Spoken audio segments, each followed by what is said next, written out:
আজ ক্যামাক স্ট্রিটে বৈঠক অনুব্রত মণ্ডল বৈঠকে অনুপস্থিত থাকবেন বলে জানা যাচ্ছে। উপস্থিত থাকবেন অনুব্রত মণ্ডল। বৈঠকে সর্বভারতীয় তৃণমূল সাধারণ সম্পাদকের সঙ্গে বীরভূমের কোর কমিটির সঙ্গে বৈঠক।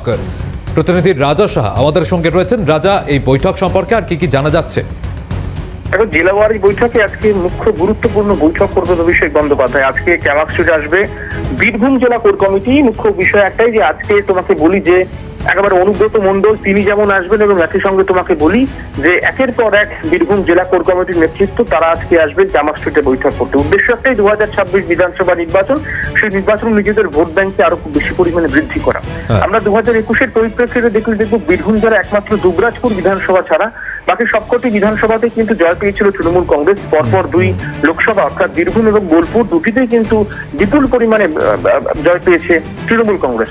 ফলত শতাব্দী রায়, অনুব্রত মণ্ডল, চন্দ্রনাথ সিনহা তারা প্রত্যেকে আজকে উপস্থিত থাকবেন। অসিত মাল আজকে থাকতে পারেন। আজকে অভিষেক বন্দ্যোপাধ্যায় পুঙ্খানুপুঙ্খ বিষয়ে আলোচনা করবেন। তার কারণ বীরভূম জেলা একেবারে পাখির চোখ তৃণমূল কংগ্রেসের কাছে।